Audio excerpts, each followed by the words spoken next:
事发前2天，然后我正在玩游戏的时候，他又骂了我一句，然后我就感觉实在是，精神实在是受不了，我感觉自尊心受到极大打击。2009年11月14日凌晨，吉林农业大学发生了一起命案。该校信息技术学院的大4学生郭立伟，只因不满室友打呼噜，睡梦中挥刀将其刺死，并在好友死后镇定自若地打电话自首。究竟是什么样的原因让郭立伟向朝夕相伴的室友下此狠手？是一场误会，还是另有隐情？这一切都要从郭立伟的经历说起。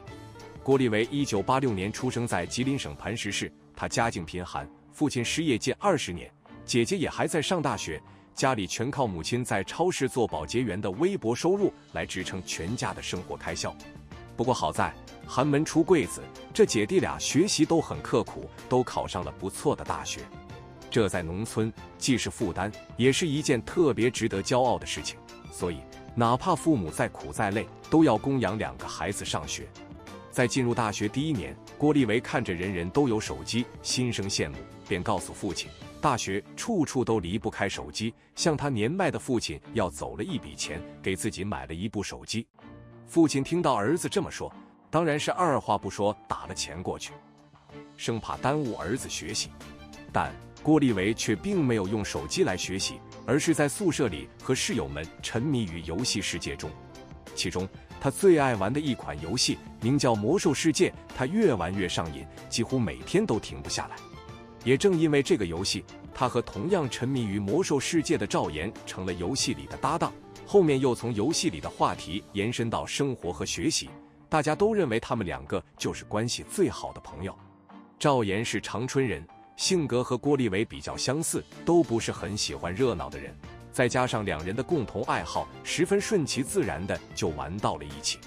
但是赵岩有一个小小的坏习惯，就是他睡觉总是会打呼噜，但这毕竟不是他自己能控制的。最早的时候，郭立伟也不甚在意，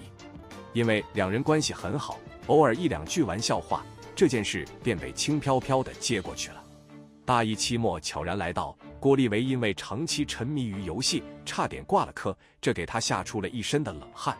他意识到自己这个大1过得实在是太堕落了，父母含辛茹苦地供他读大学，如果就这么回报他们的话，会使自己的良心都感到不安。大2开始，郭立伟开始常常担忧自己的未来，迷茫于自己的出路。看着没心没肺的赵岩还在埋头打游戏，郭立伟又有些手痒，控制不住的也想要打游戏。但是那种愧疚感制约着他，他只能被迫放弃自己最爱的游戏。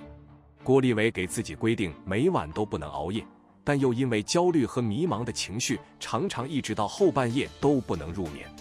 而每当这个时候，赵岩的呼噜声都会准时响起，将郭立伟最后的一丝困意都赶走。有时郭立伟好不容易熟睡，也会被赵岩的呼噜声吵醒，每次他都要把赵岩推醒，然后自己再睡觉。郭立伟对此不胜其烦，他本是拥有着光明前途的高材生，拥有着美好的未来，却因不满室友打呼噜，睡梦中挥刀将其刺死，事后淡定报警。这就是2009年吉林农业大学的郭立伟案。究竟是什么样的原因让郭立伟向朝夕相伴的室友下此狠手？有天晚上，对于打呼噜的赵岩，忍无可忍的郭立伟想到了一个十分损的招数。他把赵岩睡觉的样子和打呼噜的声音录了下来，做成搞笑视频放在校园网上。虽然夜晚的光线微弱，但还是能清楚地看清赵岩的脸。视频中此起彼伏的呼噜声和赵岩毫无形象的睡姿搭配在一起，使视频搞笑程度爆表，很快便被学校里的同学们大肆传阅。第2天，赵岩还像往常那样去上课，走在校园里，却常看到有人对自己指指点点，路过他时也在窃窃私语，更有甚者会指着他大笑出声。赵岩觉得应该是发生了什么他并不知道的事情。等回到了宿舍，其他几个室友看到他也是笑得上气不接下气。赵岩彻底怒了，拿过室友的手机，这才看到了自己那个声名远扬的出道视频。赵岩愤怒地在宿舍里到处质问，究竟是谁这么没有分寸？郭立伟此时还并不认为自己的行为有什么不妥，于是便笑着说是他做的视频，他只是想开个玩笑。赵岩气得浑身颤抖，一方面因为面子受损，一方面也是对自己的朋友很失望。他指着郭立维的鼻子，呵斥他赶快删掉视频，然后便摔门而去。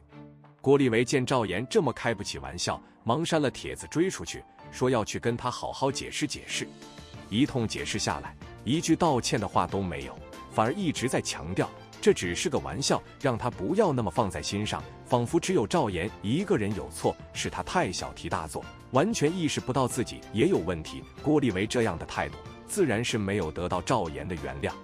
回到宿舍，其他人问郭立维和赵岩怎么样了，他就摊开手，无奈地摇摇头，表示白搭，心眼还没真眼大。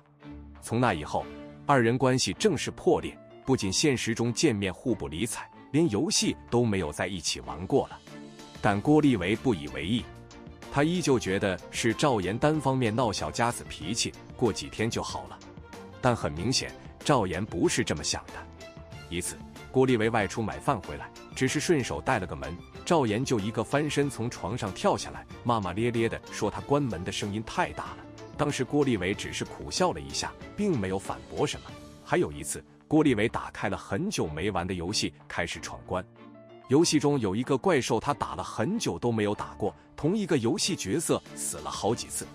这时他听到耳边赵岩的一声冷冷的嗤笑，然后又是阴阳怪气的声音，打游戏都这么菜，更别想考研了。然后再对上郭立维愤怒的双眼后，挑挑眉走开了。此时的郭立维面对赵岩一次次的挑衅，他选择了忍耐。秉着多一事不如少一事的原则，郭立维一直都没有和赵岩产生过正面冲突。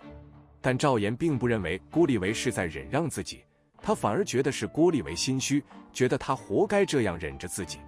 于是每次他抓住机会就对着郭立维一通言语输出，各种挑错，找郭立维的痛点。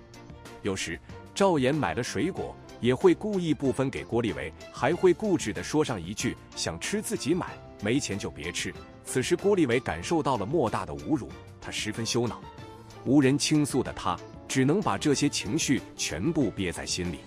也不知该说他咎由自取，还是该说赵岩实在小肚鸡肠。总之，这些情绪在他的心底埋下了一颗恨的种子，只等某天破土而出。看完这个视频，你还敢大声打呼噜吗？仅仅因为室友打呼噜，就引发了一场血案。2009年11月14号凌晨，吉林农业大学信息技术学院大四学生郭立维将同寝室的同学赵岩连刺数刀致死，事发后还淡定地报警自首。事情的经过到底是怎样的？随着郭立维负情绪的积压越来越深，他也变得越来越敏感多疑。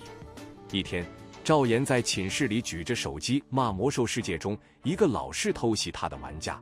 那个玩家的身份是盗贼，而郭立维玩游戏时最爱的身份也是盗贼。赵岩在寝室里走来走去，不时还破口大骂，但他骂的不是对面玩家的名字，而是骂所有玩盗贼的人脑子都沾点病。明眼人都能看得出来，赵岩的举动看似在骂游戏里的玩家，实际上就是在骂郭立维。于是本就敏感多疑的郭立维更加愤怒了。当晚，郭立维在自己的社交平台上发了一条动态，癞蛤蟆无论爬到哪里都很恶心人，暗指赵岩。他们的舍友则纷纷在下面留言劝架。而看到这条动态的赵岩，仿佛某种恶趣味得到了满足，他终于等来了郭立维的反击，虽然只是一句不痛不痒的阴阳怪气，但他却越发猖狂，每晚都在宿舍走来走去，边看手机边指桑骂槐的辱骂郭立维。这些都被郭立维看在眼里，恨在心里。终于有一天，郭立维爆发了，他内心的恶魔终于破土而出，他决定要杀死赵岩，让他永远闭嘴。2009年11月13日晚上，赵岩又打起了呼噜时，积怨已久的郭立维从书包里拿出了自己中午特意买好的足足有20厘米长的尖刀。他不是没犹豫过，但是听着赵岩的鼾声，想起他对自己的种种挑衅，郭立维最终还是怒意上头，冲到赵岩床边，一刀一刀地刺向他的胸口。期间被疼醒的赵岩大声问郭立维要干嘛，并且剧烈挣扎起来，闹出的动静把其他的室友都吵醒了。将赵岩刺得只剩下一口气后，郭立维拿出自己的手机，坐在床边开始报警。报完警，又给姐姐发消息，说把自己的手机留给他用，将自己的游戏账号给别人，甚至还给爸妈发了一条：“对不起爸妈，我杀了人，不能在你面前尽孝了。”镇定的完全不像是一个刚杀过人的人。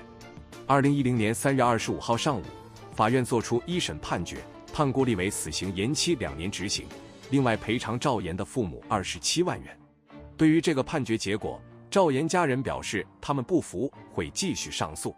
赵岩与郭立维之间的惨案，其实也是由一件件小事慢慢堆积而引起的。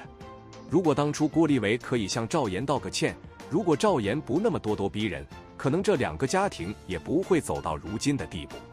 青少年犯罪一直是人们关注的重点，我们要做好青少年的心理疏导，防止冲动犯错。同时，家长和学校应该监督好青少年的行为，如果有潜在的犯罪风险，及时纠正。希望以后陨落在青年时期的花朵能少一些。